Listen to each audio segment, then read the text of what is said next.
Hello बच्चों, आज हम लोग पढ़ेंगे जो विलयन का अणुसंख्य गुणधर्म होता है।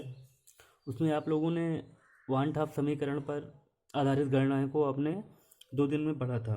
तो आज हम लोग विलयन के अणुसंख्य गुणधर्म का जो दूसरा टॉपिक है उसके बारे में डिस्कस करेंगे। और हमारा जो दूसरा टॉपिक है वो है वाष्प दाब का अनुमान।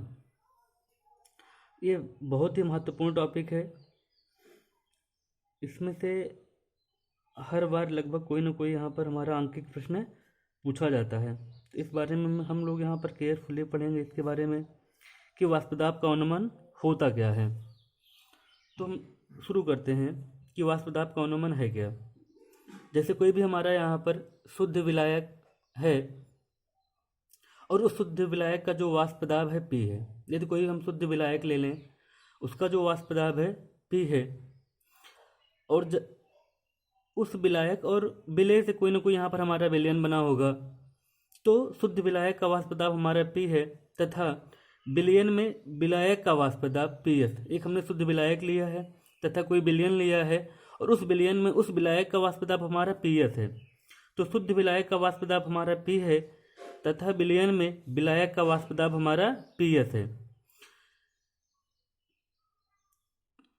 के अंतर को विलायक के वाष्पदाब का अनुमान कहते हैं। फिर से, शुद्ध विलायक के वाष्पदाब पी तथा विलयन में विलायक के वाष्पदाब पी एस के अंतर को विलायक के वाष्पदाब का अनुमान कहते हैं। विलायक के वाष्पदाब के अनुमान, विलायक के वाष्पदाब के अनुमान जो हमारा पी होता है तथा शुद्ध विलायक के वाष्पदाब के अनुपात का, शुद्ध विलायक के वाष्पदाब के अनुपात को विलायक के वाष्पदाब का आपेक्षिक अनुमान कहते हैं।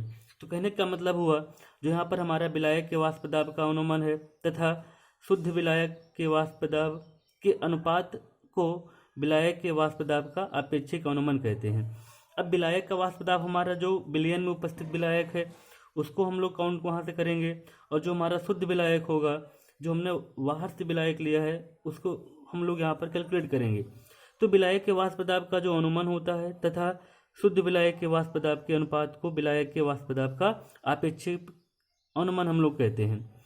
अब वाष्पदाब का जो अनुमान होता है हमारा, वो होता है पी माइनस पी एस। जो हमारा शुद्ध विलायक का वाष्पदाब है पी, उसमें से हम विलयन में जो विलायक है उसके वाष्पदाब को हम लेस कर देंगे तो हमारा आ जाएगा वाष्पदाब का अनुमान। अब इससे हम लोग आपेक्षिक अनुमान में कैसे बदल सकते हैं, तो वाष्पदाब का जो हमारा आपेक्षिक अनुमान होता है वो हमारा हो जाएगा P minus P S upon में पी। अब पी यहाँ पर क्या है, पी एस क्या है। जहाँ हमारा पी है शुद्ध विलायक का वाष्पदाब, पी हमारा यहाँ पर है शुद्ध विलायक का वाष्पदाब, जबकि हमारा पी एस है विलयन में विलायक का वाष्पदाब। तो वाष्पदाब के अपेक्षिक अनुमान के आधार पर हम लोग राउल्ट के नियम को परिभाषित करेंगे, बहुत ही महत्वपूर्ण है। तो राउल्ट का जो नियम है, इसे सन 1877 ईस्वी में वैज्ञानिक राउल्ट ने, सन 1877 ईस्वी में वैज्ञानिक राउल्ट ने तनु विलयनों के वाष्पदाब से संबंधित जितने भी हमारे तनु विलयन होते हैं, ऐसे विलयन जिसमें सैल्यूट की क्वांटिटी कम होती है जबकि सॉल्वेंट की क्वांटिटी अधिक होती है, हमारे तनु विलयन कहलाते हैं। तो सन 1877 ईस्वी में वैज्ञानिक राउल्ट ने तनु विलयनों के वाष्पदाब से संबंधित एक नियम प्रतिपादित किया जिसे राउल्ट का नियम कहते हैं। तो उन्होंने तनु विलयन लिया था, उस तनु विलयन के वाष्पदाब से संबंधित एक नियम प्रतिपादित किया जिसे हम लोग राउल्ट का नियम कहते हैं। और यह सारी घटना 1877 ईस्वी में राउल्ट के द्वारा की गई। तो इस नियम के अनुसार किसी विलायक के वाष्पदाब का अपेक्षिक अनुमान, किसी विलायक के वाष्पदाब का आपेक्षिक अनुमान, आपेक्षिक अनुमान का मतलब यहाँ पर क्या है, P minus P S upon में P।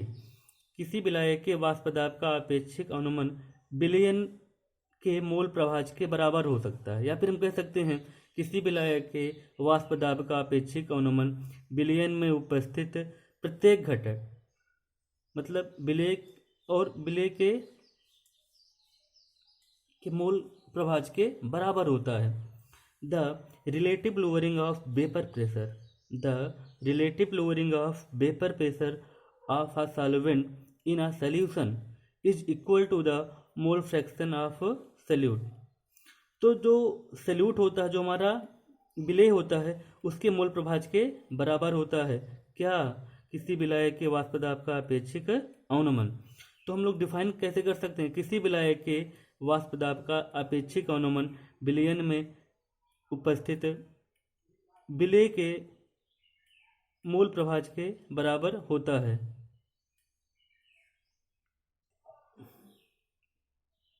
तो किसी विलायक का वाष्प दाब का अपेक्षिक अवनमन विलेय के मूल प्रभाज के बराबर होता है। ये हमारा राउल्ट का नियम है। The relative lowering of vapour pressure of a solvent in a solution is equal to mole fraction of solute. मतलब विलेय के मूल प्रभाज के बराबर होता है किसी विलायक के वाष्प दाब का अपेक्षिक अवनमन। यह नियम हमारा क्या है? राउल्ट का नियम है। और इस अब यहाँ पर जो हमारा इक्वेशन आएगा, ये हमारा हो जाएगा P minus P S upon में P। जो P minus P S upon में P है, ये हमारा है वाष्प दाब का अपेक्षिक अवनमन, इज इक्वल टू हो जाएगा स्मॉल एन अपान में small N plus capital N. यदि विलयन में विलेय की मात्रा बहुत कम है, हो सकता है कि विलयन में विलेय की मात्रा बहुत कम है, तो हम यहाँ पर लिख सकते हैं P minus P S upon में P is equal to small N upon में कैपिटल एन। तो यहाँ पर हो जाएगा small N plus n is equal to capital N. तो जो रिलेशन हमारा निकल करके आएगा वो हमारा होगा P minus P S upon में P is equal to small N upon में कैपिटल एन। अब हम लोग बात करते हैं राउल्ट के नियम की सीमाएं। राउल्ट का जो नियम है, इसकी सीमाएं क्या हैं, ये कहाँ कहाँ पर लागू होता है? तो जो पहला हमारा है, सभी विलयन राउल्ट के नियम का पालन नहीं करते। पहला बहुत ही महत्वपूर्ण, सभी विलयन राउल्ट के नियम का पालन नहीं करते। केवल वही विलयन राउल्ट के नियम का पालन करते हैं जो हमारे आदर्श विलयन कहलाते हैं।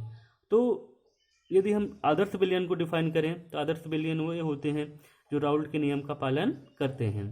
दूसरा हमारा होता है राउल्ट का नियम तनु विलयनों पर ही लागू होता है, जबकि सांद्र विलयन पर ये एप्लीकेबल नहीं होता। राउल्ट का नियम तनु विलयन पर ही लागू होता है। तीसरा हमारा होता है वे विलयन जिसमें विलेय के कण संगुणित या आयनित होते हैं। वे विलयन जिसमें विलेय के कण संगुणित मतलब एक दूसरे से जुड़े होते हैं और आयनित होते हैं, उन पर राउल्ट का नियम लागू नहीं होता। जैसे हम लोग NaCl की बात करें तो NaCl का जब हम जलीय विलयन बनाते हैं तो Na प्लस और Cl माइनस में NaCl टूट जाता है, तो ये हमारा आयनित विलयन होता है। तो जितने सारे हमारे संगुणित या फिर आयनित विलयन होते हैं, उन विलयनों पर राउल्ट का जो नियम होता है वो हमारा लागू नहीं होता है। तो ये आज का था हमारा राउल्ट का नियम और वाष्प दाब का अवनमन। तो कुल मिला के यहाँ पर देखा जाए तो जो कंक्लूजन निकल करके आया कि किसी विलयन के वाष्प दाब का अपेक्षिक अवनमन, किसी विलयन के वाष्प दाब का अपेक्षिक अवनमन विलयन में उपस्थित विलेय के मूल प्रभाज के बराबर होता है। The relative lowering of vapour pressure of a solvent in a solution is equal to the mole fraction of a solute. Relation हमारा निकल करके आया P minus P S upon में P is equal to small N upon में small N plus capital N. हो सकता है यदि विलयन में विलेय की मात्रा बहुत कम हो, तब यहाँ पर हमारा हो जाएगा small N plus capital N is equal to capital N. Then P minus P S upon में P is equal to small N upon में कैपिटल एन।